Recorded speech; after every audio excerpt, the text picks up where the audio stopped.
Right, members, we are live streaming and recording, so over to the chair now. Thank you. Good evening and welcome to the Economy Overview and Scrutiny Committee on Wednesday the 21st of October at 5:30. Welcome everybody, and can I advise members that we are attending remotely, and this is being recorded and live streamed as I speak. All microphones will be muted unless you wish to indicate to speak, at which point I will call out your name and you will need to turn on your microphone manually yourself. Can I remind members to choose their language of choice? The translation facilities are available this evening, and that is, if you wish to speak, that you use your raised hand function so that I can see who wants to come in and join the debate. I would also like to welcome this evening Mr. Arvon Jones, the Police and Crime Commissioner, and his colleagues, Chief Inspector Geoffrey Moses, who are joining us this evening for a presentation of the North Wales Police and Crime Plan. Moving on to the agenda, we have the first item, which is apologies for absence. Yes, Chair. Councillor Abdul Khan, Councillor Charlie McCoubry and Jane Richardson, Strategic Director, Economy in Place. Thank you very much. We'll now move on to declarations of interest, Code of Local Government Conduct. Does anybody wish to declare an interest? Chair. Yes, Councillor Harry. I'm a member of the crime panel. Okay. Okay. Thank you for declaring that.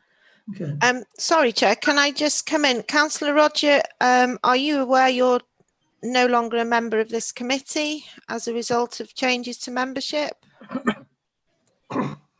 Which committee? This one, Economy in Play.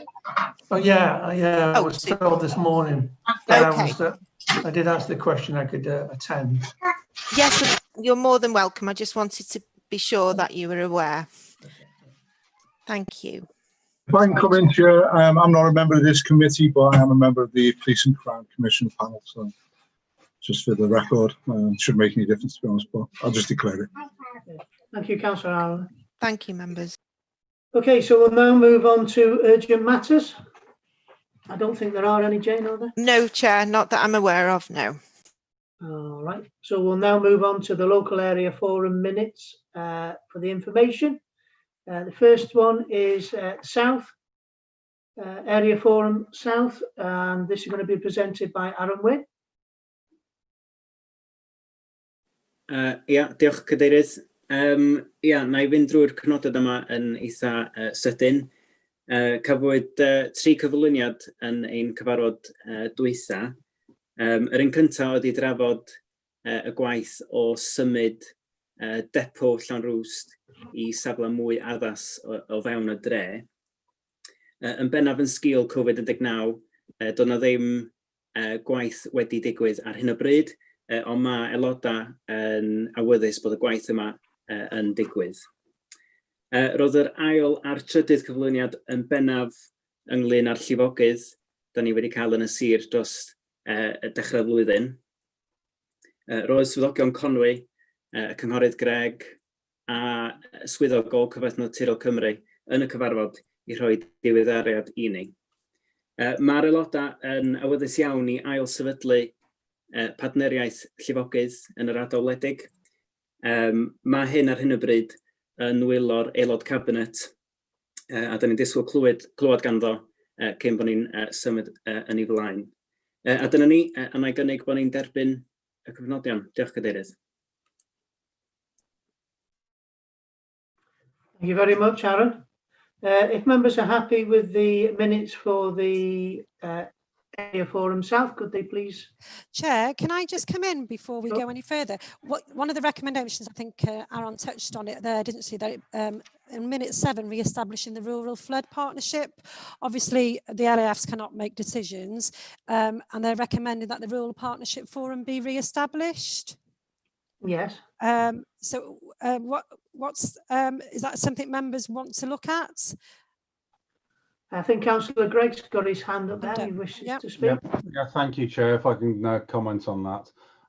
We, as a way forward after the event we've had, we're looking to re-establish both the Ruglan and the Conroe's Flood Partnerships. Work is ongoing to do that. These will be owned by the local areas, not run by Conway, but facilitated by Conway, and obviously have all the relevant stakeholders. That work is ongoing, and obviously I will update the relevant forums at the next meetings of them. Thank you, Councillor Gregg. So as a recommendation from this committee, do you support that way forward? I do. I think the committee members should have a vote on that. Yeah, okay. If members are happy with that way forward, could you please show with your hands, please? I think that's fairly unanimous there. Councillor Jeffrey, did you want to come in and have a... You've done it now, just at the Rutland Morva West. We're already in the process of establishing a link with what's happening here.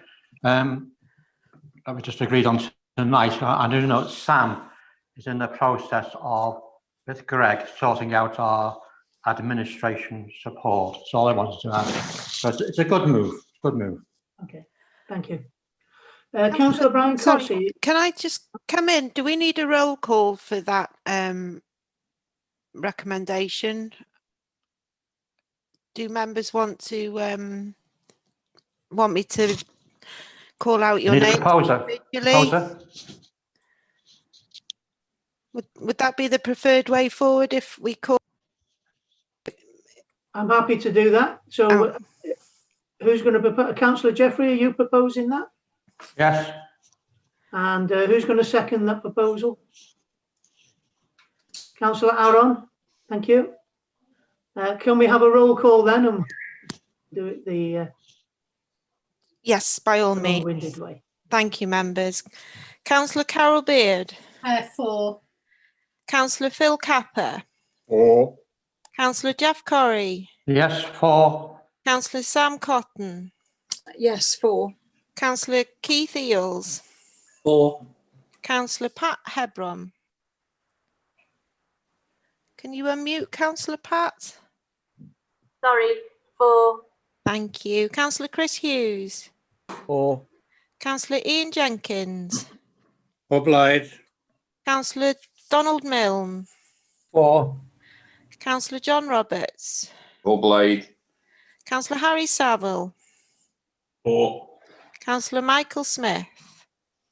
For. Councillor Nigel Smith. Obliged. Councillor Bob Squire. For. Councillor Joan Vaughan. For. And Councillor Aaron Wynne. Obliged. Okay, thank you, members. That was unanimous. Thank you.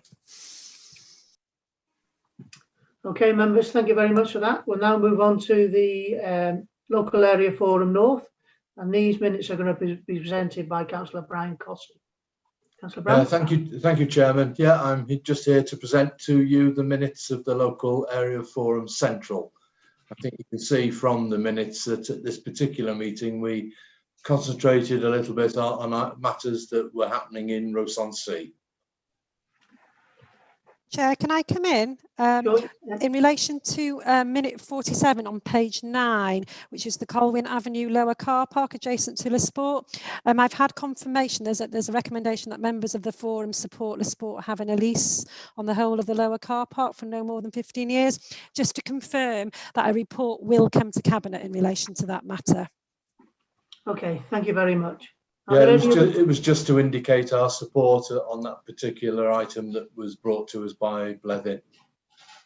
Okay, thank you. Are there any other comments on the minutes? Okay, so do we need somebody to propose the minutes?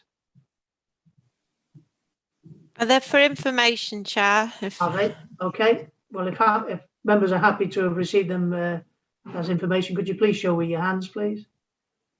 Yeah, thank you very much. Okay, so we'll now move on to the next item, which is the forward work programme. Oh, sorry, is it? No, the Questions for cabinet members. I do apologise. So we have the next item is questions for cabinet members, and we have a question for the cabinet member for environment, transport from Councillor Aaron Wynne. Can the cabinet member outline the time frame to announce the report on Storm Cara and report the essential to the flood prevention work in the county? Councillor Gregg? Thank you, Chair, and thank you, Councillor Aaron, for the question. Very, very fortuitous in timing. As we're all aware, we had a series of storms, not just Cara, 4 storms in February, which impacted on 12 individual communities in Conway Council, which actually led to 12 different Section 19 reports. The one for Clonroost is arguably one of the biggest and most complicated of these, and was actually outsourced. And obviously the activity of getting all the data for this has been held up partially by COVID because it requires visiting and interviewing residents, etc. So that's caused some issues with it. However, the 2 things that are important to note, it's not a case of waiting for the report till we can actually get on and start implementing things, because obviously it's obvious that where various incidents have happened during the flood events. And as a result of that, we've already commenced a considerable amount of work in Clonroost, securing over £250,000 of funding from Welsh Government. And those works, some works are completed, some works are ongoing now. But in response to the direct question, the Section 19 report was actually issued today, and the local members should have copies of them. Thank you. Chair, can I just advise of the process to questions? The member asking the question may ask 1 supplementary question to the member to Councillor Gregg, and the supplementary question must arise directly out of the original question. So obviously this is not up for debate. It's just like if Councillor Aaron wants to come back. Okay. Councillor Aaron? Ie, diolch na. Dwi ddim angen, na dwi pnawn yma wedi gweld copi o'r adroddiad, so na dwi'n falch bod o wedi cael ei gyhoeddi. Diolch, Greg. Chair, if I could just comment, if any of the local members who are affected by the different Section 19 report do want to discuss it with the team and myself, I'm more than happy to set up individual meetings for each area with those members directly. Okay. I want to thank Councillor Aaron for his question and Councillor Gregg, the Cabinet member, for his reply. Thank you very much. We'll now move on to the forward work programme for Economy in Place, which is on pages 11 to 21.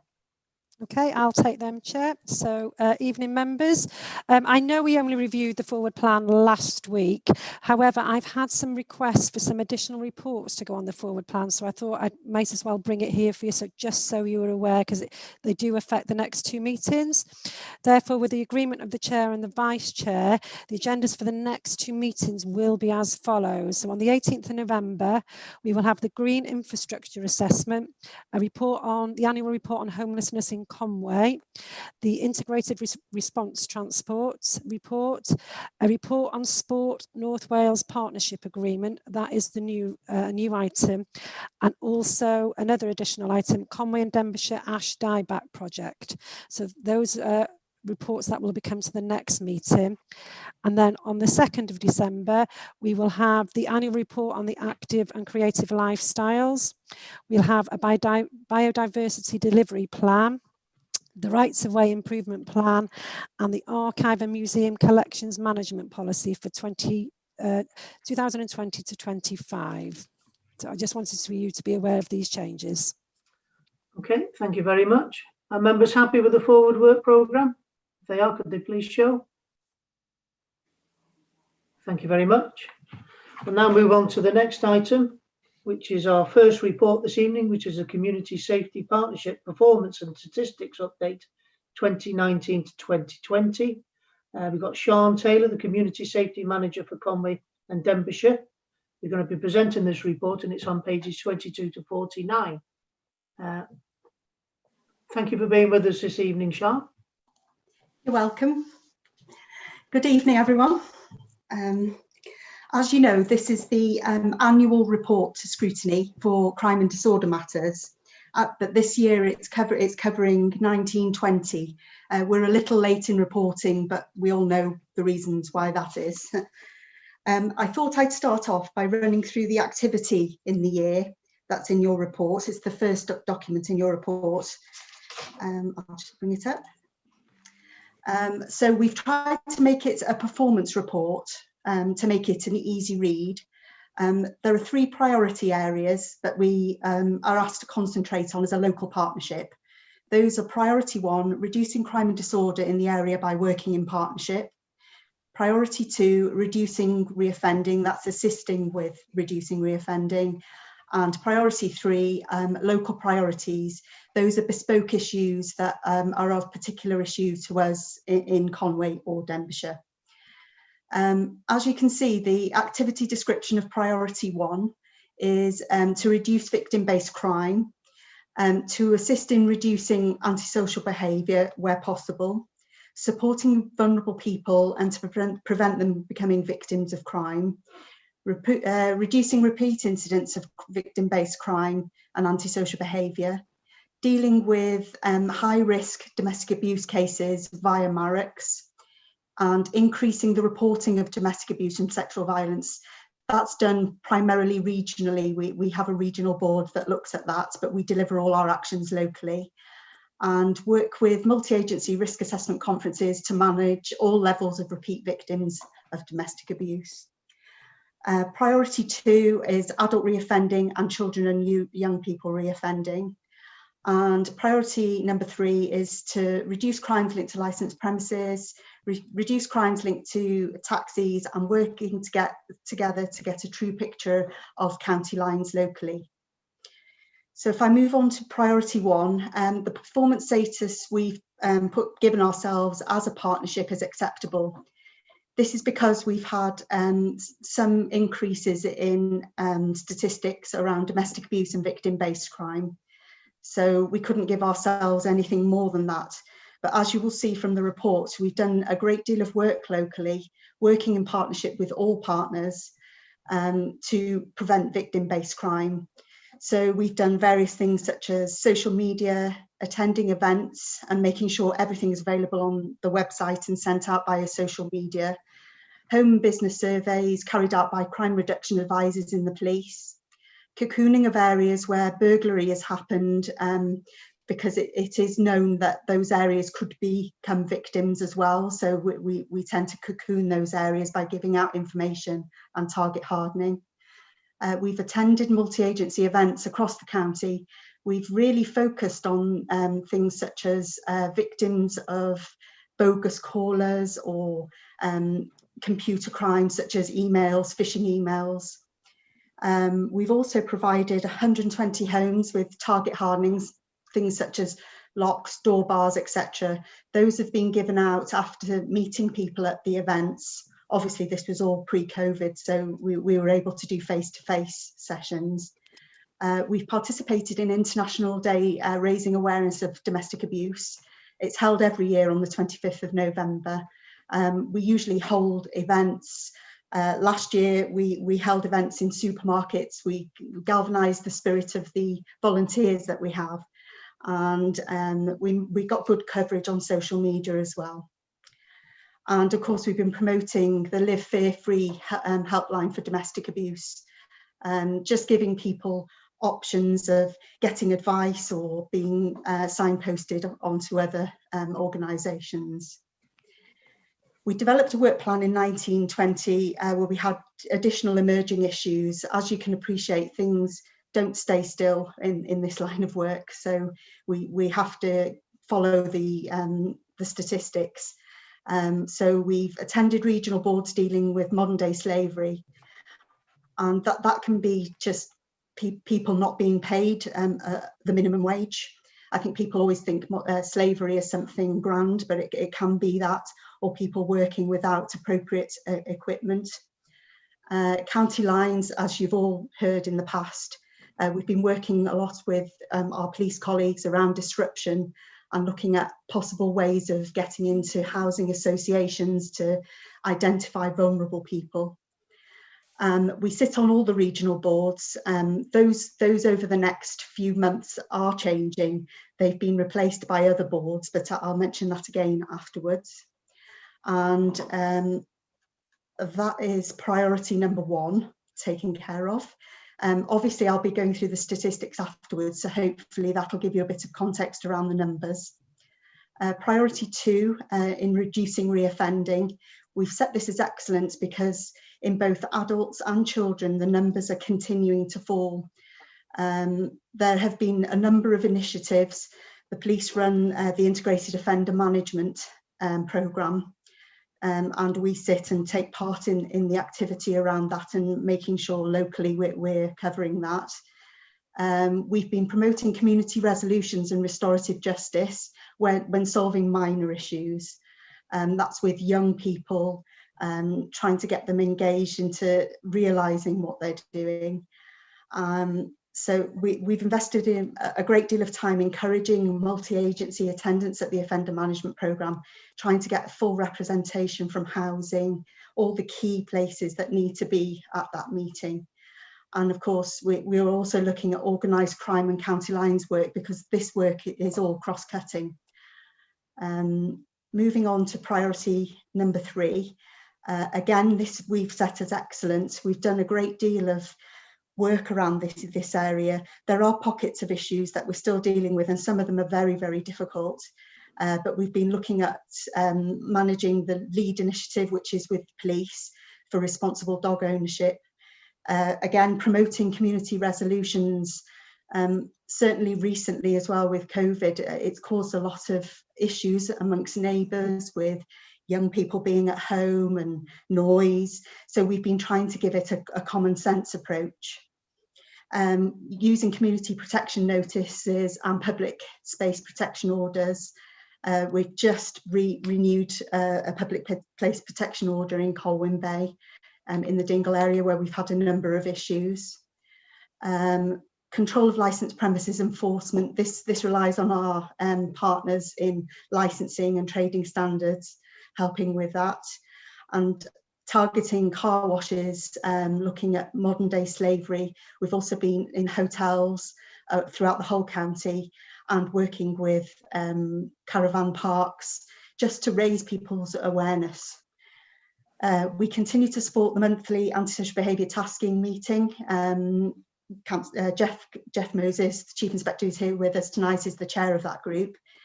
We've been involved in a number of projects aimed at continuing a further reduction in antisocial behaviour and the increased use of community resolutions. And we're continuing to roll out training on modern day slavery within the local authority and externally where possible. As I mentioned before, the partnership activity during the COVID pandemic, it changed our work a little bit for the first lockdown. We were focusing on community tensions, trying to get resolutions, working with our police colleagues very closely and daily contact at first as well, so that we could anticipate any issues or any problems. We were involved in 228 actual tensions, things reported into us, and we dealt with those with our partners.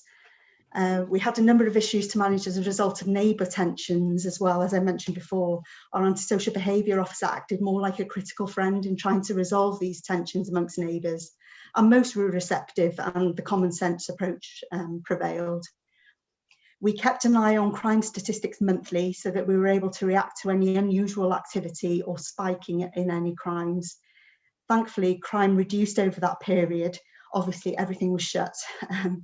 But we still kept an eye on it just in case. And there were areas where we saw slight increases and we were acting appropriately in those instances. We also became involved in the Black Lives Matter awareness events. It was just around communication and making sure everyone was safe. Our police colleagues, we work closely with the events officer within North Wales Police, and our lovely CCTV department were fantastic in providing the all-seeing eye so that safety was monitored at all times. It's really been a pleasure over the last few months, because it's really brought to our attention how wonderful working in partnership is, and how we can rely on our partners as well. And I hope they feel the same as that. For the focus for 2021, we are expecting our audit of crime to be conducted, and we should receive that by the end of November. But there are issues that are still coming to light and always require work, such as domestic abuse, county lines, serious organised crime, obviously working alongside the Safeguarding Board. The local partnership ensure that information from Conwy and Denbighshire is gathered locally and reported at regional boards, and shared locally as well, so that there's a two-way stream of information.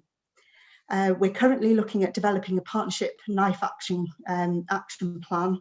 That's based on the information we're getting around serious organised crime and county lines. So that will be around education, getting information out, hopefully having a bespoke campaign from a charity that will help us get information out to young people. Stalking and harassment figures have increased over the last 12 months. And as you can see in the reports, it's because the Home Office counting rules have changed. Coercive control now features within stalking and harassment, and has added a number of crimes to that category. We as a partnership aim to carry on raising awareness of stalking and harassment, and it's good that this has come into national focus on television programmes as well. So that's that report. Do you want to ask any questions now, Chair? Or I think we can put it out to the floor if members have any questions. I see Councillor Sam Cotton's got a hand up first there. Yeah, thank you, Chair, and thank you, Sian, for your report. I'm sorry I didn't spot it when we spoke about it sooner. I was interested, and I'm happy to have an email afterwards, but I was interested in the Managing the Lead initiative and how that works to encourage responsible dog ownership. I ask in a sort of half selfish way, because one of my dogs was attacked at the weekend, not seriously hurt, but I am also aware of other dog related incidents in this particular area as well. So that's something I'm interested in. Yeah, it's done in conjunction with North Wales Police, and it's any incidents reported to us, like you've just mentioned now. Okay. We would send out letters to those owners, those dog owners. PCSOs help a great deal as well in going out and providing, because usually people have exact times of when people go out walking, because people are quite creatures of habit.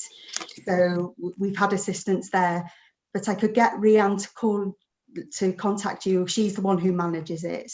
Okay, yeah, that would be really helpful. Obviously, I didn't, after I'd screamed at the woman and shouted at her to get her dog on a lead and get away from me, I didn't have the presence of mind to get any details or anything like that. So, and I've not seen her here before. I think maybe because we're all currently restricted to walking within the Conwy County, people may be going to try different dog walking areas, so it wasn't somebody I particularly recognised, but I would welcome the contact from Rhiannon and hearing more about how it works. Thank you.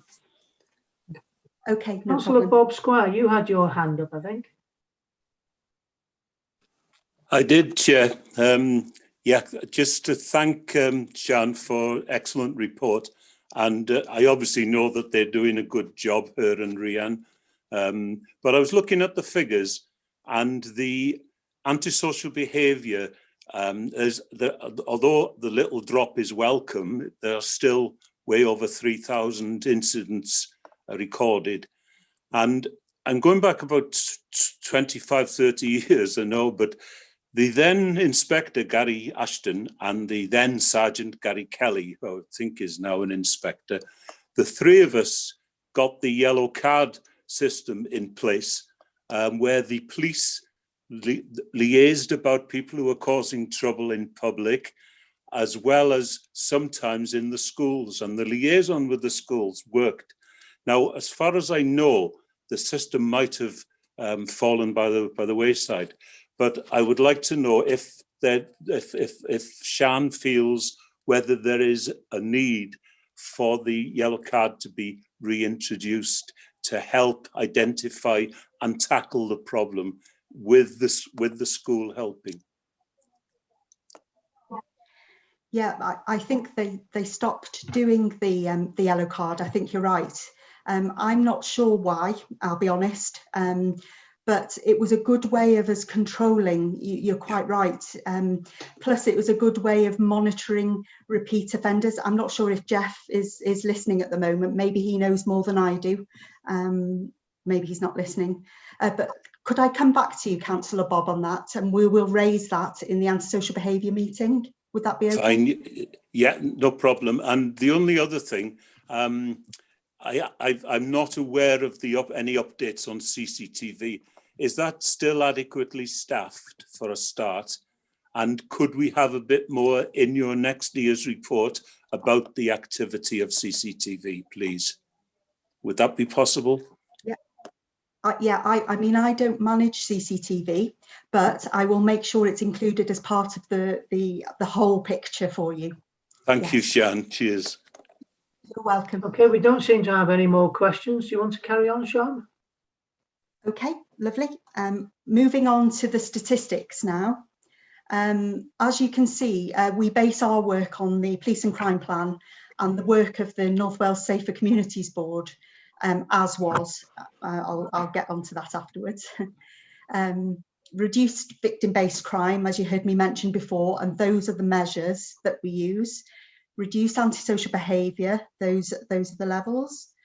Supporting vulnerable people to prevent them becoming victims of crime, one of our key areas of work. Increased confidence in reporting of domestic abuse. This is always going to be some of our work. I think we need to continue raising awareness. Combating substance misuse, that's done by a regional area planning board, but we do have reports into the Community Safety Partnership. Increased confidence in reporting sexual violence. You'll recall, you will have heard numerous reports, I'm sure, around sexual offences and sexual exploitation. So these are the measures that they're indicators for us on the true picture, the whole picture. And additional data around reducing reoffending for victims and offenders. So if I go on to, we have got, I think it's 14 areas that are covered here. 3 areas have seen an increase and 11 areas have seen a reduction, which is good, but we tend to follow the trends rather than just numbers because those are more useful. So as requested last year, we've given you the charts as well so that you can see what's going on, the true picture. So all victim-based crime, that's everything. We've seen a slight increase in that. We are working on it. Victim-based crime is one of the most difficult areas to work on. We have seen spikes in certain areas. I mean, Jeff might be able to come in there if he's there now, if he wants to add anything. Residential burglary, thankfully, we've seen a reduction in that, and that was prior to COVID, you know, with everyone being at home. So we see that as a real good indication. We've been doing a great deal of work around secure homes, securing your property, making sure that if necessary, if people are vulnerable, that we give them target hardening equipment. So we've done a great deal of work as a partnership with that. Repeat victims of crime, that's 3 or more in 12 months. We've seen an increase in that as well. What unfortunately tends to happen is when somebody is a victim of crime, such as scamming on the telephone, they could be a repeat victim again unless somebody intervenes. So those are the areas that we really need to work on. Reducing antisocial behaviour, as Councillor Bob said, we've seen a decrease in that up until March, but there's still work to do. There's plenty of work around antisocial behaviour and just trying to find different ways of dealing with it. Repeat victims of personal antisocial behaviour, we've seen a reduction there as well, and that's quite a considerable jump down because in the past we'd seen that going up, so we're taking heart in that. There's still work to do, obviously. When anybody becomes a victim of crime from burglary, say, or from scamming, and the police are aware. They're very much around supporting and making sure that people are educated around things. We're also doing some open sessions, hopefully via virtually, obviously at the moment, but with older people groups to try and get them aware that unless they're expecting a call from relatives, that not to take anything as read, and to consult with their family or friend around anything suspicious.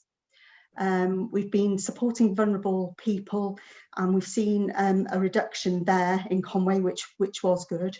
But this is one of the areas where people tend to keep things to themselves. So there's a great deal of work for us to do as a partnership in getting messages out, making sure people feel supported when they report anything. Increased confidence of domestic abuse and reporting has increased our MARIC load. We've changed the way that risk assessment conferences are run, so that we deal with things at an earlier stage so that they don't escalate. And you'll have seen the numbers have gone up there, but that's a positive change for us. We've seen a reduction, it says, in domestic crime, but as you know, these are hidden crimes, so we're not resting on our laurels with that one. There's still work to be done. Repeat victims of domestic abuse, we've seen an increase there. These are areas that are carefully monitored by the police. We don't tend to get involved in the higher level. We're more around the prevention and the people accessing help. But our colleagues in the police obviously are heavily involved in that. Repeat offenders of domestic abuse. We've seen a reduction in repeat offenders, so that targeted intervention by the public protection unit in the police seems to really be paying off around the numbers. Level of high risk domestic abuse case, as I mentioned, the MARIC cases. So we've seen an increase, but that's because we're discussing things earlier and we're actioning them earlier. Increased reporting of sexual offences. The recorded level of sexual offences in Conway remains stable, but there's plenty of work. This again is another hidden crime that we need to be focusing on as a partnership. And working around things with county lines. There's a lots of sexual offences that occur there, so we're really trying to concentrate our minds on looking at the bigger picture. Reducing reoffending, victims of crimes and offenders. We've seen a reduction in Conway, and that is quite a big reduction actually. If you've seen the other figures, they're lower where we've seen reductions, but this is quite a good. So I'd say that we're really starting to look at things and looking at repeat offenders and seeing what can be done to deter. Number of offenders where young people, we've seen a reduction again, and it says everywhere, but year on year we see reductions of those being identified by youth justice services. So we see that as a real positive set of statistics. They are statistics. There are charts there that you can look at and refer to. And even if you don't have questions now, or you want to look at it further, I'd be happy to look into anything for you, so that you can get a full picture of what's going on. So that's me, Chair, unless, open up for questions. Indeed, thank you very much, Sean. Yeah, members, do you have any questions? Anybody showing any hands? Councillor Bob?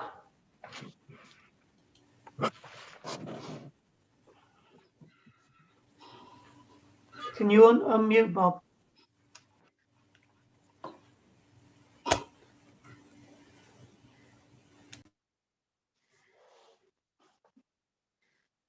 Still muted, Bob.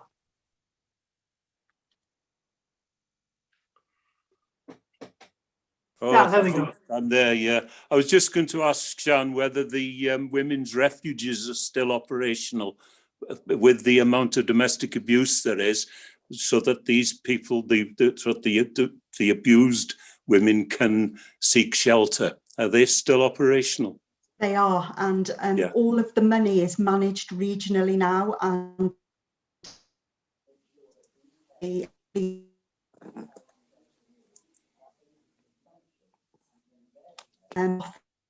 especially with COVID, we have been concentrating on getting extra refuge space, dispersed spaces for men as well. because that obviously is an emerging issue. So yeah, definitely we've had quite a lot of money in from the Welsh Government, and it has all been managed via the Police and Crime Commissioner's Office and the Commissioning Officer. So we've been able to get it out immediately to services. Obviously, we've got other support services, sexual violence services that are supported as well. These are all now come under a regional umbrella, but we have our local people delivering. So we have independent domestic violence advisors which help and support victims. And of course, we promote the helpline number where people can get advice, be signposted to services, or access immediate refuge if necessary. So, thank you, Sian. Well, thank you, Sian. I don't have any other speakers. Oh, hang on, Councillor Donald Milne. Thank you, Chair, for spotting me. Yes, I was just looking at the statistics, and whereas most of them are fairly much in line with one another and in line with across the whole North Wales area, I picked up one which comes back, I think, to what Bob stated in his earlier question today, the antisocial behaviour reduction. We see a reduction, which is great. We've got a very high starting point, but compared to, I think, the North Wales average, which is around, I think, about 10 or 11% reduction, 3%, not great, but it's there. But somehow I noticed Denbighshire's got a 20% reduction. Are they doing something we're not? Can we learn from that? Is it just some anomaly? I'd be interested to know if we have any other information on that. Yeah, I mean, obviously I cover both areas. There are issues, it swings and roundabouts. We have a number of issues that are long-standing difficult issues to sort out, especially around neighbour disputes, which are quite difficult to manage. Denbighshire don't tend to have those issues. They have more locational issues where you can throw a lot of resource at a problem and it can be dealt with. We have a slight anomaly here, is that we do have quite a lot of neighbour incidents, and especially since COVID as well, that has increased quite considerably. We're working to try and, it's quite difficult when you have two warring neighbours. It's he said, she said issues. You've got to remain impartial, and it's quite hard to manage. So some of the cases that regularly come up are those kind of cases. They're not serious in the sense of the word serious, but they are difficult to get change, so the numbers stay high. I think in the past we have seen reductions in Conway. It is literally swings and roundabouts, and because I cover both areas, I feel I could say that.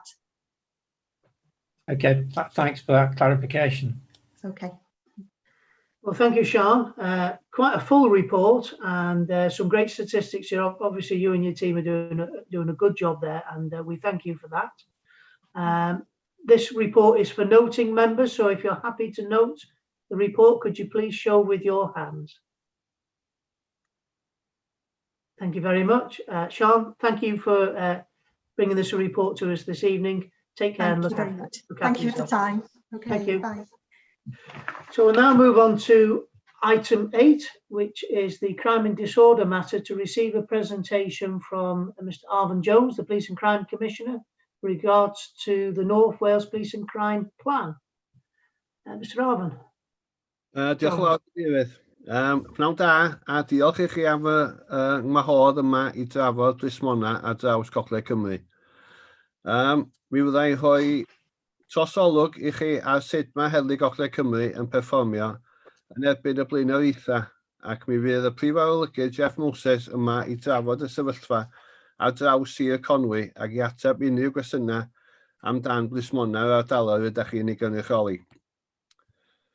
Dwi'n meddwl bod hi'n deg deud, mae ddim fel hyn roeddwn ni wedi rhagweld y flwyddyn yma'n datblygu.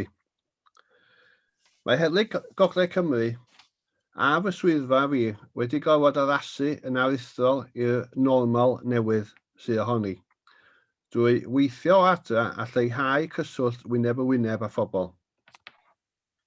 Yn gynnar iawn yn y crisis y haint Covid-19, cyhoeddodd fy swyddfa gynllun Covid-19 sydd ar gael ar ein gwefan. Yn yr adroddiad yma, canolbwyntiaf ar 5 peth i helpu heddlu Gogledd Cymru i ymateb i'r haint yma. Y cyntaf oll, gwneud yn siŵr fod gan y llu yr adnoddau angenrheidiol i ymateb i'r galw.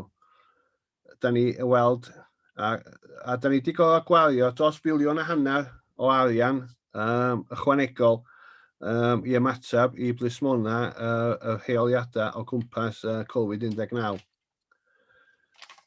Yn ail beth, cynrychioli y cyhoedd ac ymateb i'w gofynion.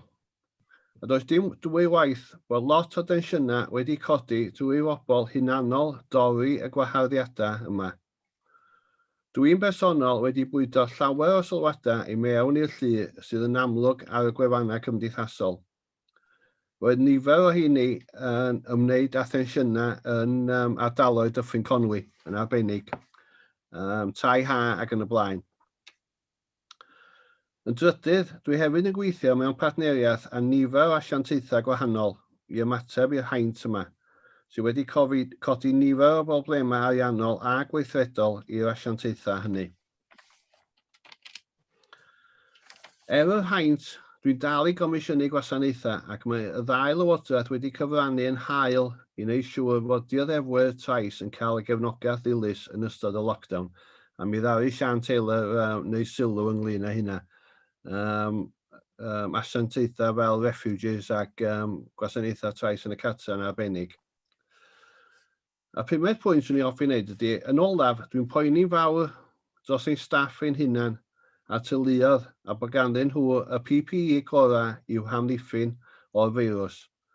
Hynny, mae nifer o'n staff wedi taro'n sâl ar Covid ac wedi gorfod hunan ynysu. Rhaid cofio hefyd fod amser pryderus yn codi straen ar iechyd unigolion, a dwi'n falch ei bod wedi darparu cymorth heb ei ail, ac mae lot o anoddau wedi mynd i sicrhau llesiant y gweithlu. Un o'r pryderon mawr sydd gen i yn sgil y haint ydy y baclog yn y llysoedd, a'r ffaith fod dioddefwyr a thystion yn gorfod aros yn hir i'r achosion ddod o flaen y llysoedd. Ond mi rydyn ni yn gweithio mewn partneriaeth ar draws Cymru i gynyddu y nifer o lysoedd sydd yn eistedd. Mae'n braf cael deud bod ni ar flaen y gad yng Nghymru bod y baclog sydd gyda ni llai na mewn ardaloedd eraill o Brydain. Da ni hefyd yn gwneud defnydd o adfer troseddwyr ac yn arall gyfeirio nhw i ffwrdd o'r system gyfiawnder yn arbennig drwy system Checkpoint Cymru, lle da ni'n ymyrryd i weld pam bod bobl yn troseddu yn fwy na delio efo y troseddu maen nhw wedi gyflawni. Gai droi rwan at perfformiad yn erbyn ein blaenoriaethau, a mae Sian wedi sôn lot am hynna a dwi'n ddiolchgar iawn iddi am wneud hynna. Ac i roi blas i chi ddweud gwir ar y galw sydd arno ni o Covid-19. Y penwythnos dwytha, fel esiampl, oedd y cyntaf lle oedd yna waharddiad a drafeilio o ardaloedd tir 2 a tir 3 yn Lloegr. Yn ystod, ers pan mae hynna wedi digwydd, dydd Gwener, dydd Sadwrn a dydd Sul, derbyniodd yr heddlu dros 250 o alwadau ynglyn â Covid. Ac fe ymyrrodd yr heddlu mewn dros 650 o ddigwyddiadau yn ymwneud â Covid. Lot o hynny yn rhoi cyngor i bobl be maen nhw angen i wneud, ac dwi'n meddwl bod ni wedi rhoi diw tua 100% o docynna fixed penalty allan i bobl sydd oedd ddim yn cyd-fynd â'r rheoliadau. Mi oedd yna weithgaredd yn Betws y Coed dros y penwythnos. Pan gychwynnodd y gwaharddiadau ym mis Mawrth ac Ebrill, cwympodd y galw traddodiadol ar yr heddlu o tua 20%, ond roedd cynnydd yn y galw Covid yn lefelu hyn allan. Pan ddechreuwyd codi y gwaharddiadau ym Mehefin a Gorffennaf, gwelwyd cynnydd sylweddol mewn adroddiadau trais yn y cartre, ond mae hynny erbyn wan wedi sefydliogi. Y cynnydd, mae perfformiad y llu yn delio efo trais yn y cartre yn hynod o uchel gyda 91% o ddioddefwyr trais yn y cartre yn fodlon iawn ar y gwasanaeth mae'r heddlu yn ei ddarparu ar ei rhan. Ia, wedi cyfannu'n hael at y gwasanaethau sy'n yn cefnogi dioddefwyr. Mi ydan ni ar hyn o bryd yn gwneud gwaith craffu a sut mae'r llu yn delio â throseddau stelcian, ac hefyd lleiau y nifer o droseddwyr sydd yn ail droseddu. Mae gostyngiad o 11% wedi bod mewn ail droseddu. Y maes caethwasiaeth fodern sydd hefyd wedi cael ei grybwyll gan Sian Taylor, rydym yn canolbwyntio ar ymateb i'r gweithwyr rhyw sydd yn cael eu hecsploitio drwy hysbysebion ar-lein. Da ni hefyd wedi creu dogfen wybodaeth ar cwing sy'n cymryd osod tai bobl ar gyfer cyflenwi cyffuriau, a da ni wedi cael nifer o weithredoedd llwyddiannus yn dre Llandudno yn sgil hyn. Mae Heddlu Gogledd Cymru wedi bod yn yr heddlu cyntaf i fod yn llwyddiannus yn cael be da ni'n alw yn Modern Slavery Risk Prevention Order, sef order yn stopio bobl exploitio bobl ifanc felly. A hwn oedd yr un gath ei ddefnyddio i ddiogelu plentyn mewn gwesty yn Rhyl yn ddiweddar. Ac oedd hwn y esiampl cyntaf o plentyn yn cael ei ddiogelu fel hyn yng Nghymru. Oedd y plentyn yma'n cael ei exploitio'n rhywiol gyn oedolyn dwywaith ei hoed. Does dim dwy waith, mae y mwyafrif o droseddwyr caethwasiaeth fodern i'w plant sy'n cael ei exploitio i ddelio cyffuriau, sef county lines. Da ni wedi bod yn hynod lwyddiannus yn delio efo troseddau difrifol a threfniedig fel county lines. Gyda nifer weithrediadau ar draws Gogledd Cymru, gyda nifer fawr wedi harestio a gwerth miloedd o bunna o gyffuriau ac arian wedi ddarganfod. Yr un fwyaf o'r gweithredoedd yma oedd Operation Tide, sef grŵp o organised crime group o Lerpwl, dwi'n meddwl bod yna 25 ohonyn nhw i gyd, oedd wedi carcharu am gyfnod hirfaeth am ddelio cyffuriau county lines yn Gogledd Cymru. Gath y prif ddyn Colin Jones 1 mlynedd ar 20 am redeg county lines yma lle. Da ni hefyd wedi darganfod labodi yn cynhyrchu cyffuriau ac wedi arestio bron iawn 20 o bobl yn Wrexham am ddelio cyffuriau hefyd. Felly mae y pictiwr o gwmpas troseddu difrifol yn edrych yn hynod lewyrchus. Hoffwn hefyd sôn i'w chydig ar yr arolygon da ni'n ei gario allan dros y flwyddyn. A mae rhain eto yn glodwyr iawn tuag at efo tua 90% o ddioddefwyr trosedd yn fodlon a gwasanaeth maent yn ei gael, ac mae ganddo ni gynlluniau i wella hyn yn bellach. Gai orffan drwy edrych ymlaen, a mae Sian eto wedi sôn am hyn, sef scams efo bobl regus. A felly, fel ymateb i ofidio'n pobl o gwmpas twyll, penderfynas i a Heddlu Gogledd Cymru sefydlu adran dwyll gan fod yna gymaint o bobl yn dioddef twyll neu ymdrech i dwyllto. Mae hynny yn cyfhau y gwasanaeth sydd ganddo ni'n barod i gefnogi dioddefwyr bregus sydd yn beryg o gael eu twyllto, ac edrych ymlaen at lwyddiant yr uned honno, a dwi'n siŵr fydda'n gallu adrodd yn ôl ar hynny yn y flwyddyn nesaf. Na i adael i fan yna ar hyn o bryd ac agor i fyny i gwestiynau neu os da chi eisiau cyflwyniad gan Jeff Moses ar y sefyllfa yn arbennig yn Sir Conwy. Na i adael i chi cadeirydd sydd da chi eisiau mynd ymlaen o fan hyn. Diolch yn fawr. Thank you, Mr. Jones. I think I'll ask the floor if they have any questions for you. Members? Councillor Aaron, I think you got your hand up. Diolch Gadeirydd, a diolch i ti Arfon am dy gyflwyniad. Mi nes ti grybwyll y tensiynau sy'n bodoli yn y Ffrin Conwy yn sgil ymwelwyr i dau haf yn ystod lockdown. Da ni ar fin mynd i fewn i lockdown arall diwedd y wythnos. Os oes rhywun yn fy nghymuned i yn gwybod bod yna rhywun o tu allan i'r ardal yn dod i ymweld â tu ha yn ystod o lockdown newydd, hefo pwy maen nhw fod i gysylltu? Diolch. Yn y lle cyntaf, fyswn ni'n cysylltu efo Heli Gogledd Cymru drwy web chat, dyna'r ffordd ni'n bod yn gwneud i. Os mae yna gymaint o bwysau ar y rhif 1dim1. Mae'n hawddach rwan nag oedd un ôl y mis Mawrth a mis Ebrill, os mae yna gyfyngiadau a bobl yn gallu trafeilio allan o ardaloedd tir 2 a 3 i mewn i Gymru, a mae'r ardaloedd yn cynyddu. Felly, fyswn ni'n amgyffred fydd yna llai o broblem yn y bythefnos nesaf yma efo hyn na sydd wedi bod yn mis Mawrth a mis Ebrill a mis Mai. I think Chief Inspector Moses wanted to come in there. Yeah, thank you, Diolch. Thank you to the PCC. And just to support his answer there, he's absolutely correct. The best way to report these instances via web chat in the first instance, if people can do that, that allows us to manage demand of lots of calls on similar things, but fairly swiftly.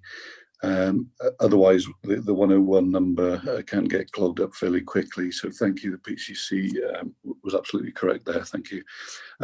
We had a meeting this afternoon, a tactical coordination group, where we discussed similar issues. We're aware and are quite expecting to see caravans flying across the A55 on Friday afternoon. So there'll be some measures to counter this, but sadly there will be, I'm sure, lots of people trying to come to Wales. So there's lots of work going on in the background, as I'm sure you're aware. I probably won't go into all the detail here, but I do have a brief update on what we're doing locally and in relation to the COVID operations. But I'll save that until the appropriate time. Thank you. Yeah, thank you. Councillor Harry Saville, you've got your hand up.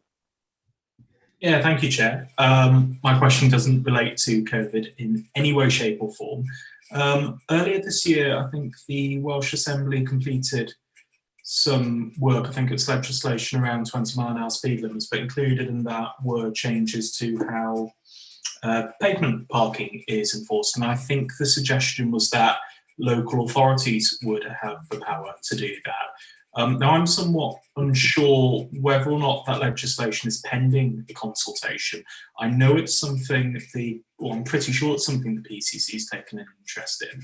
It's something that I occasionally receive queries from residents about, and I know some of my colleagues in Llandudno are the same. So I was just curious for Arbon's view on where that bit of legislation might go and where the future around enforcing pavement parking might be, in his opinion, at this stage. Yes, I have been involved in that, Harry, as you can imagine.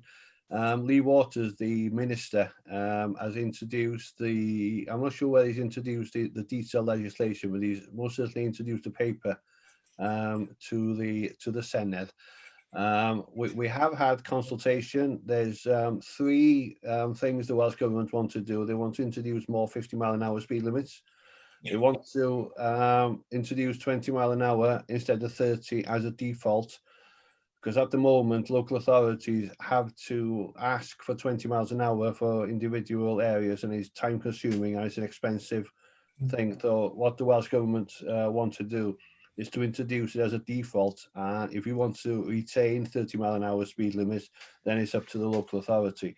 Yes, there is also proposals to be more proactive and introduce legislation for forbidding the parking on pavements, and I'm sure that'll probably be as welcome as any one of the 3.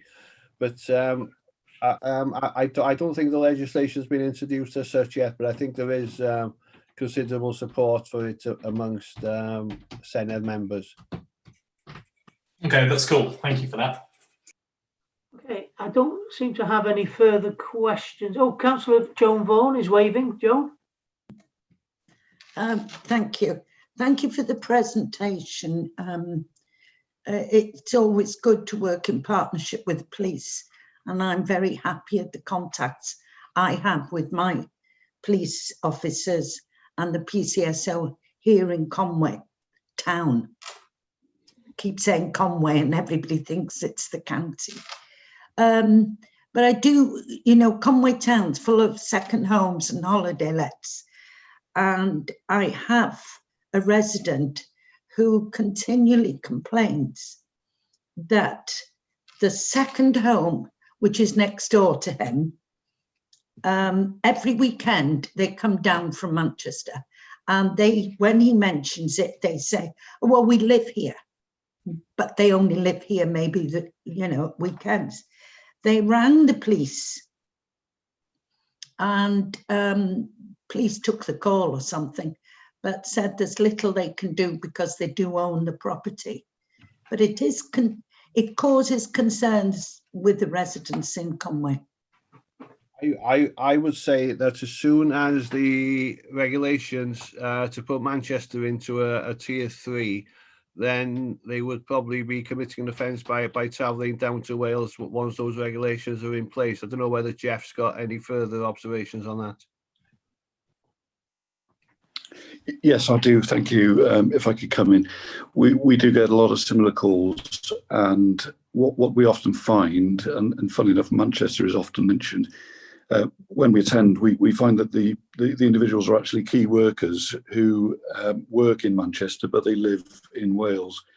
And that is something that I've come across recently. I can't comment on this case. I don't know the detail, but I'd be interested to hear. What I have introduced, and something which I think we do need to be mindful of, we now have a process where any COVID-related calls into the control room, we will also contact back to the caller afterwards to give them an update, because sometimes they are incorrect in their assumptions, and it's good for us to then report back to put their mind at ease that in fact they were wrong, and the individuals who have travelled from Manchester actually do live in Wales, but they work as key workers in other parts of the country. So we need to update people, and that process is now in place and formalised with the control room. Thank you very much. Well, we don't have any other questions. I don't know whether Chief Inspector Moses wishes to talk about policing in Conway County in particular. If you Yes, could. I'll gladly do that. Thank you very much, Chair. I've recently returned to the county for my 3rd tour of duty for my sins, but I've been involved in the COVID operation for the last 6 months or so. So apologies if some of my knowledge is a little bit vague, but it's great to be back. So first off, in terms of the COVID operation, what I am seeing is great working with the local authority and the local town and community councils. So we take part every week in the prevention and surveillance meeting, which is hosted by the local authority, which I sit on as well. In the police, we have operational plans such as Op Blue Cyprus, which is a patrolling and response plan to deal with any COVID-related calls. We actually have 10 officers dedicated on this operation on every shift. And that's been in place now for the last few weeks and will continue indefinitely. So extra officers, sometimes on overtime, and we have been provided with government funding to help pay for this. So quite an investment over and above our normal staffing levels. We also have Operation Blue Nest, which is an operation targeting licensing offences and the nighttime economy. So, of course, on Friday, we expect this to die away for a couple of weeks, but we do also expect some premises to carry on trying to ignore the regulations. So working very closely with local authority enforcement teams, we've particularly been focusing on the weekends, and our special constabulary have been turning out in good numbers and conducting a huge number of visits, which is really good.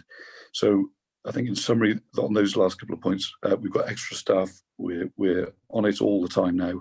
And we are waiting to respond to calls. So in support of the PCC's comment earlier, we welcome the calls. I appreciate there's a danger we may be overwhelmed, but we do need to know what's going on, and we need to try and respond and try and look for hotspot areas and look for any breaches of regulations. A few more points before I move on to the local recent news in the police.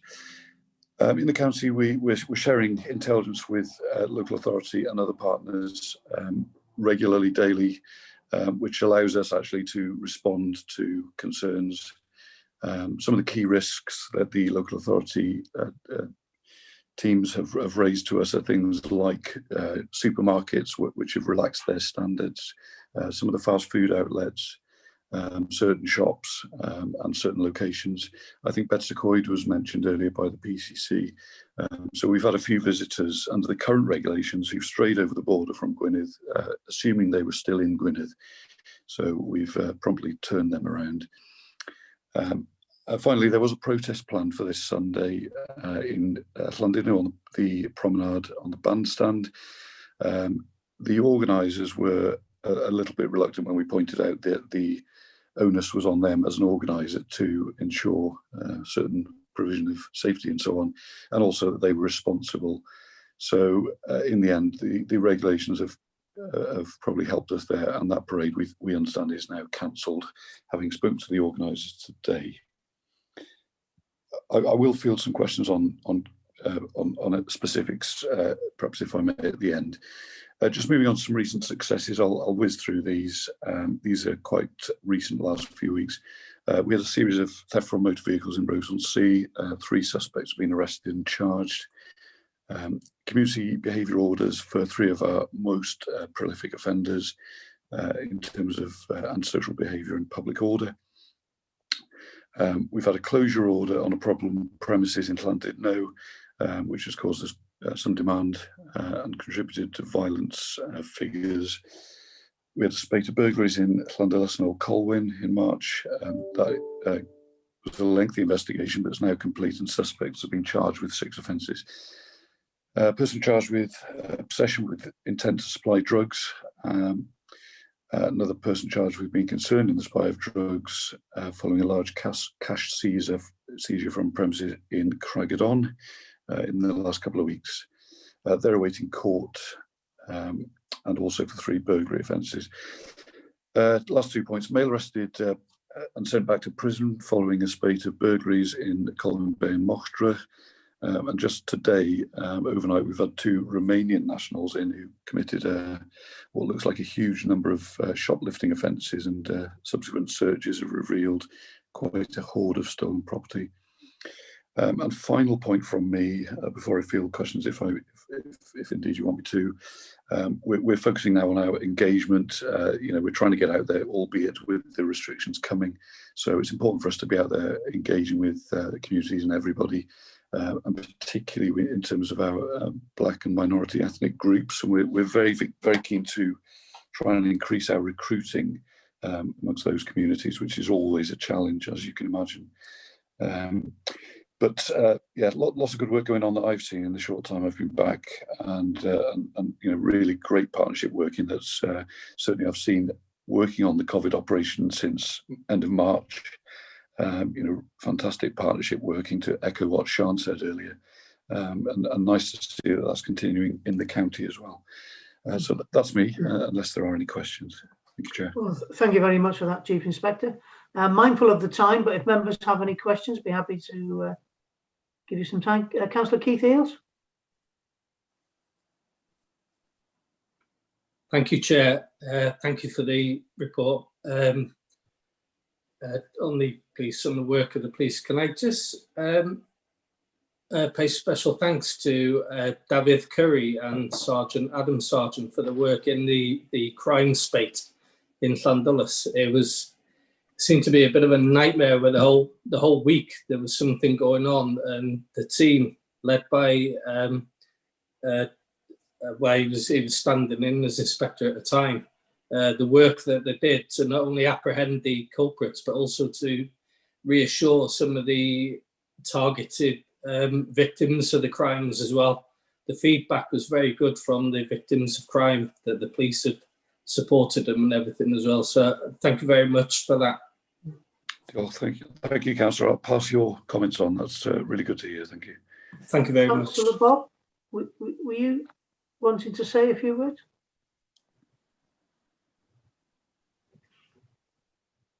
Button, Chair. No. Okay. Oh. Yeah, Okay. thanks. All right.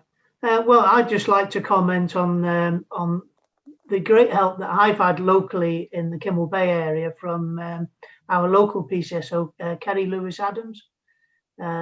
She's a hard-working lady and highly respected in the area, and I want to thank her personally for her duties around our area.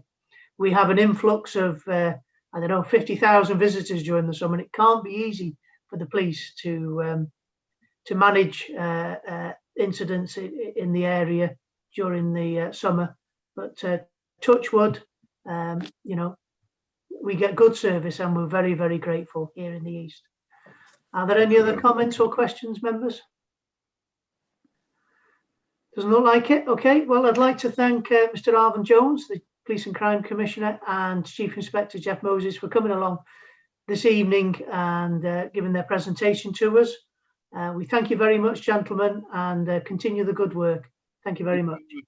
Yes.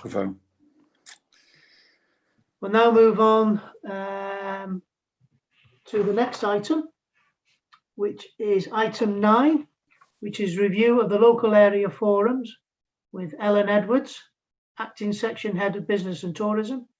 The report will be presented to Cabinet on the 7th of October, which is pages 50 to 70.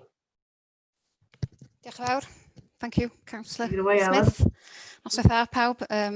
I'll take you through the report if I can. I'm not going to go into great detail, but just give you a bit of background, really. So Smith has already of your packs. So I think we all know, don't we, why the local area forums were established. If I start at section 3, which is page, where are we? That's it, sorry, just got page 51. So the local area forums were established, 5 of them, as you know, and I'm sure that all of you sit on one of those 5. And there was a terms of reference that was established for the local area forums, and a head of service were given corporate leadership to act as a link between the local area forums and various service areas. So the forums came into being in July 2018, and they had all met 4 times as a minimum. So it was timely, therefore, to take that during the autumn of 2019, we'd undertake a review of the work. The rural development team were tasked with undertaking the review, and between Harv Jones and myself, we attended all 5 local area forum meetings. We presented to those forums, and we also gave them the members a few questions to sort of start discussions. So this opened up the discussion, and they were also given an opportunity then to feed back to us either at the meeting or following that meeting. So the findings, in summary, was that the forums had gone some way to achieving their set of purpose, but there was some question about the current form, whilst others achievements. Members of area forums are the only opportunity that the councillors have to meet as a group to discuss matters specific to that geographic area. But some did feel that there was a slight imbalance between receiving reports, presentation and discussing local issues. There are some good examples of how the local area forums have achieved against the objectives of the terms of reference, and they can be found in section 3.10 of the report. Members did ask that consideration be given to funds being made available to each local area to instigate local projects going forward. And it was felt that members should receive information from officers on issues corporate and geographic significance specific to the forum area before rollout, especially for service cuts and such like. So the options are to discontinue the local area forums or to revisit and refocus. We did undertake the engagement process. Obviously, as I said before, we've attended all 5 forums. All members were then sent the presentation. Section 5.2 details consultation with our cabinet member for governance and performance, Councillor Chris Cater. His comments are there at the bottom of page 54. And consultation being carried out with all elected members as part of this review. Resource implications. There are 5 local area forums, as I've mentioned, and they're arranged and administered by Democratic Services. So there is a staffing resource requirement. There's, we need to address staffing and travel costs for those officers, and also paying for meeting locations, wherever that may be across the county for hire of external meeting rooms, etc. Mentioned in paragraph 3.13 that consideration be given to funds being made available to each local area forum. If this proposal is supported going forward, or capital will be made, knowing the required to put a figure proposal. So the rest of the is in line and our well-being effect. If I take you back to section 2, the recommendation is that the Conwy local area forums continue and that there's a further dialogue within the forums to confirm purpose and future direction based on the consultation response contained within this report. That 2, Conwy's local area forums will continue to be supported by a named head of service to act as a sponsor. And 3, community engagement will be a key area to be further explored in partnership with Conwy's Town and Community Council forums. Thank you, Chair. I'll take any questions or recommendations. Thank you, Ellen. We've got Councillor Michael Smith got his hand up first. Just in line with the recommendation to continue, but on a comment mentioned in the report was about travel costs, and maybe geographically it would be better to continue the forums in this medium. If that's a problem for staff getting about, it's just although it'll be great when we can all get back in London, it's also quite good that and convenient for many to attend these meetings, especially of the evening, via this medium. So just a comment, really. Yeah, thank you for that, Councillor Smith. It's up to the forum and the chair really to agree that the way forward or how they best meet going forward. So whatever suits the majority, I suppose. Okay, we've got Councillor Garonwy Evans has got his hand up. Thank you, Chair, for letting me speak. I think the forums are a key role for members to give their views, and especially now that we are in this state of COVID, I think those forums really should come into their own so we can gather the views of local communities of what they feel are needed to going forward. I think it's up to the chairs and the members to make the forums their own, and certainly I look forward to getting re-engaged in those forums to well, personally for my portfolio, to gauge the views of local members and to take those views forward, hopefully. Thank you very much. Councillor Ken Stevens, you also had your hand up.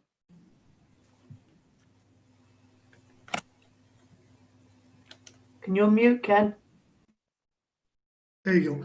Thank you for allowing me to speak at your meeting, Chair. I chair the Conway West group, and we haven't had a meeting now since about March, which, I mean, the world has changed place since March, let's face it. And basically the ongoing burning issue with Conway West is basically funding. If we do come up with ideas, can we obtain funding for those ideas? The members felt that what they didn't want was the group to be some kind of talking shop where everybody has a chat and then we forget about stuff and goes home, So that was the burning issue, was funding. Can we obtain funding for ideas for our group? I mean, it will be great when we get back together, but as I say, the world has a changed place from when it was in March. So presumably there's an awful lot of stuff we've got to start with again. Yeah, thank you, Chair. Thank you. Thank you. Councillor Joan Vaughan, you were waving your hand there. Was, yes. Thank you, Chair. I'd agree with the recommendations, and I think that the local area forum needed a review. Along with Councillor Ken, I'm on the local area forum West, and it's extremely diverse. Llanderbeck and Penmaenmawr, Ganway Junction, Conway.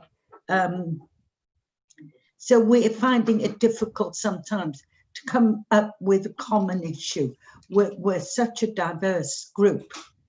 And I think that's what leads us, Ken, into it becoming maybe a talking shop instead of what the purpose really is for. Can I come in, Councillor Smith, on just before you move on to from Councillor Ken Stevens' points about the funding? Sure. Yeah, yeah, I think, yeah, we are in a different world, Councillor Ken. We all appreciate that, I'm sure. And I think you'll recall that Barbara Birchall from my team, she attended the area forums right at the outset, talking about different funding streams and how we could any gaps in funding or any requirements. So I just wanted to reiterate that that option is still there, please, that, you know, there is an external funding team within the county with a grant finder service. So if there are gaps in funding, then please, you know, do let us know, and we'll do our best to work with you. But, you know, this report does recommend continuation of the local area forums, and I'd suggest that funding would be considered as part of that next phase under the review. As I've mentioned about the capital, you know, it's up to the capital cases or the revenue cases going forward, possibly. Okay, thank you, Ellen. Are there any other? Oh, Councillor Harry Saville. Yeah, thank you. We've obviously done this bit of consultation about how members felt the area forums have gone. You've obviously made reference to the fact that some members are quite supportive and quite happy. Some felt there were some issues. I was wondering, was there any correlation between the members that felt they'd gone well and which area forums they were members of? What I'm getting at is, obviously I get every single local area forum area will be diverse, it will have its own priorities, but I'd be interested to know whether or not there's any particular area forum that has done well and its members feel it's delivering more than others. So perhaps other area forums can look at that and see if they've got any ideas they can take away when planning for forward work. I would like to be the one to judge which ones have worked well and which ones haven't. Not my place. I get that. Is there a correlation from, I mean, let's say if all the members of the South Area Forum said, we feel this works really well, and there were a high number of positive comments from members of that forum, I mean, are there any trends? I'm not asking for your opinion, but what's been our opinion collectively? Yeah, I don't know if I'll have come in if she wants to add, because you know, she was closer to it. But I know that from experience from the working with the South Area Forum, which I've personally worked closely with, setting their own agenda for the meetings has worked really well. Bringing really, you know, the hot topics within their area and putting them on the agenda, you know, has really made a difference. You know, the chair does ask all the members what they do want to discuss, and I know that's worked well, and the meetings have been more successful in that respect. But I don't know, did you want to come in with, if you want to unmute? There we are, sorry about that. Yes, the examples which the members gave me as feedback of things where they thought that the forums had met the terms and reference were issues which were, as the report says, local issues associated to single items, where officers and members speak about single item issues. Reviewing significant planning applications was another one, the opportunity to discuss those as a local group, of course, who will be associated and will know the area or the application and the implications, the good, bad and indifferent of them. There have been good examples of highway initiatives and engagement over street scene improvements in Llandudno, together with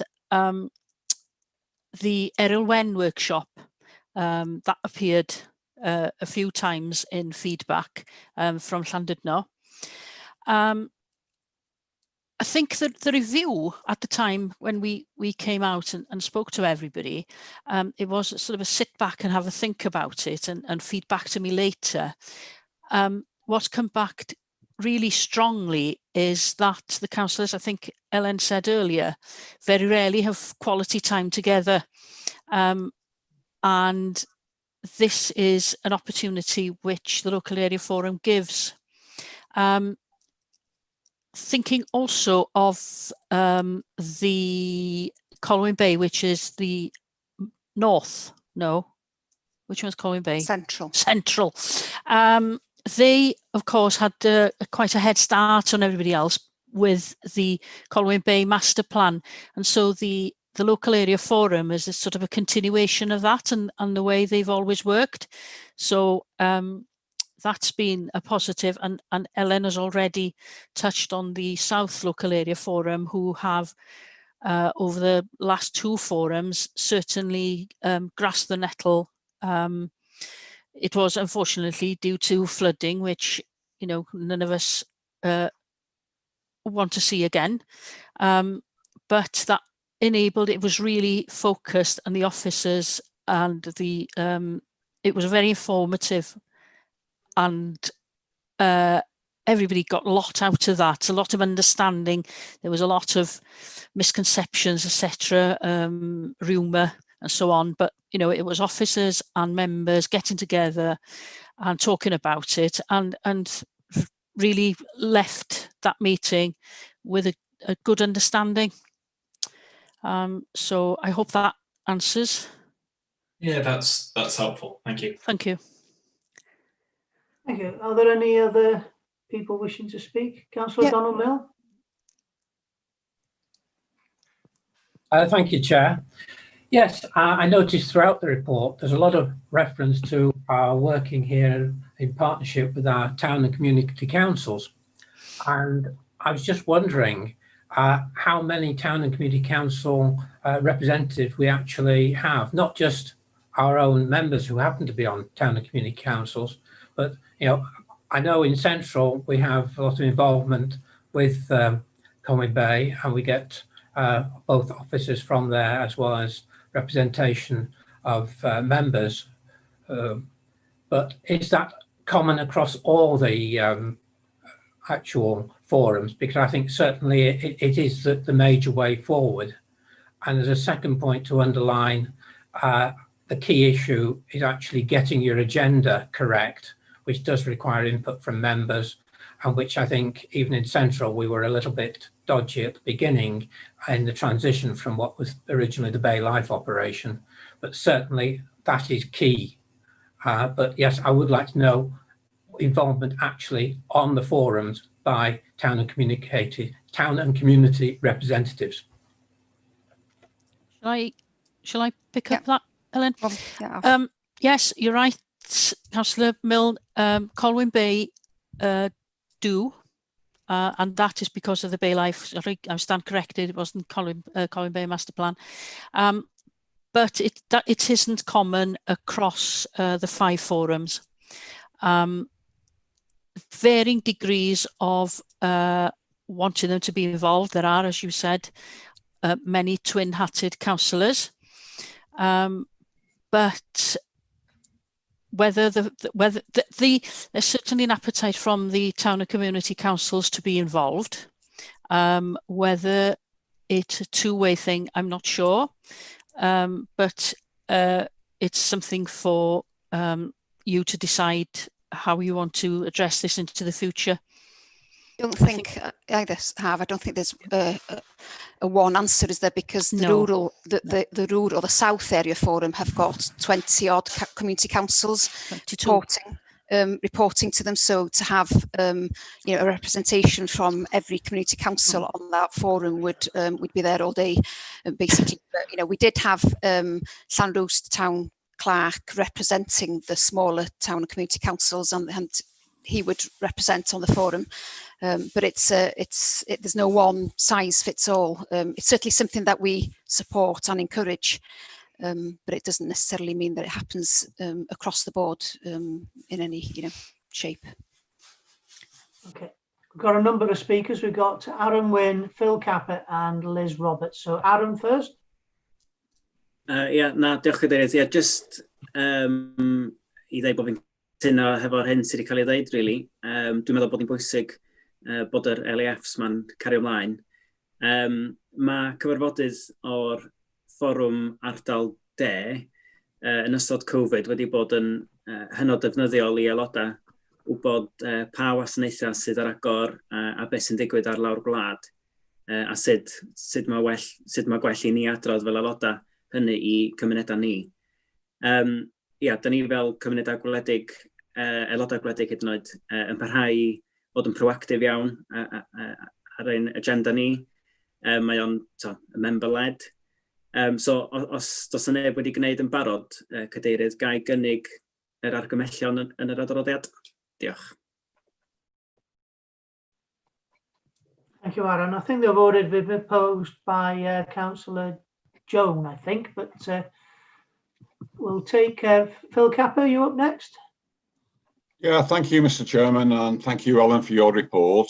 It's basically in reference to Councillor Don's comments on the central area.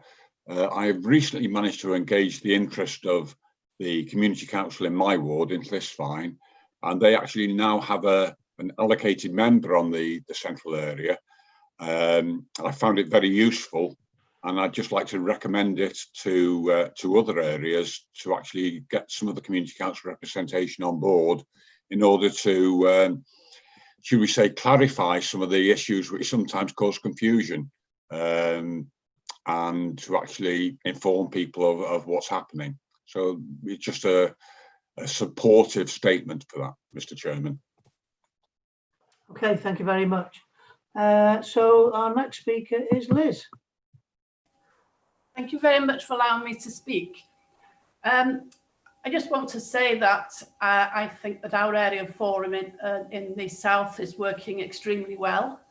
It's member-led, and I feel that the issues that we bring up would not have happened, or we couldn't have drawn attention so much to the issues that we've been discussing as we are doing presently and inviting officers to come along. Both Ellen and Har have been invaluable in supporting us. And going back to the 20 community councils that Ellen referred to, both Har and Ellen will know how insistent I was that we should have representation from the community councils.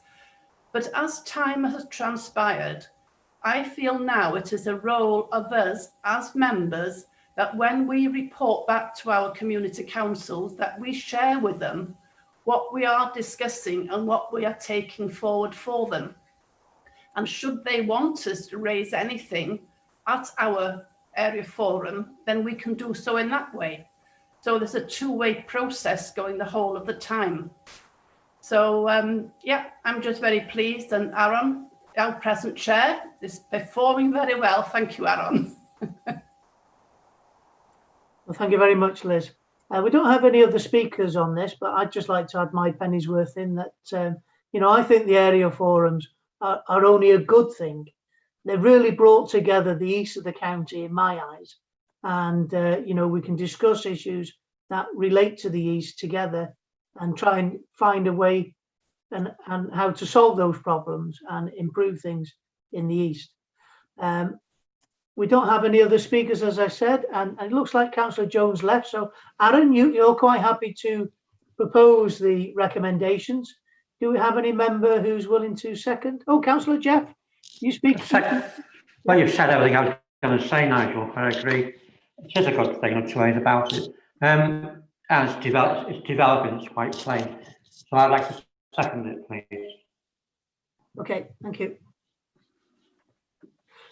So we've got a proposer in Councillor Aaron, seconded by Councillor Jeffrey. If the members are all happy, could you please show? Sorry, Councillor Nigel, if we could have a roll call. Oh, yes, okay. All right, I'll take it from here. Thank you. So members, you're all clear on the recommendation I assume. So I will call out 2.1, 2.2 and 2.3. That's the one. I will call out your names, and if you could vote accordingly, please. Councillor Carol Beard. For. Councillor Phil Capper. Yeah, in favour. Councillor Jeff Corrie. In favour. Councillor Samantha Cotton. For. Councillor Keith Eales. For. Councillor Pat Hebron. In favour. Councillor Chris Hughes. Councillor Chris Hughes. I think Councillor Chris may have left. Yeah, okay. Councillor Ian Jenkins. Obliged. Councillor Donald Milne. In favour. Councillor John Roberts. Councillor John. I think John may have left. John's left as well. Okay, thank you. Councillor Harry Saville. For. Councillor Michael Smith. For. Councillor Nigel Smith. Obliged. Councillor Bob Squire. Bob, are you there? No, has he gone? I think he's gone. I think he's gone too. Councillor Joan Vaughan. Has Joan left as well Joan, now? I couldn't see her. No, I think she's left. Okay, and Councillor Aaron Wynne. Obliged. Okay, thank you, members. That recommendation has been approved and will be presented to Cabinet next week. Thank you, members. I want to thank the officers and the members for attending this evening. Keep safe and look after yourselves. We'll chat soon. Thank you. Good night. Bye-bye.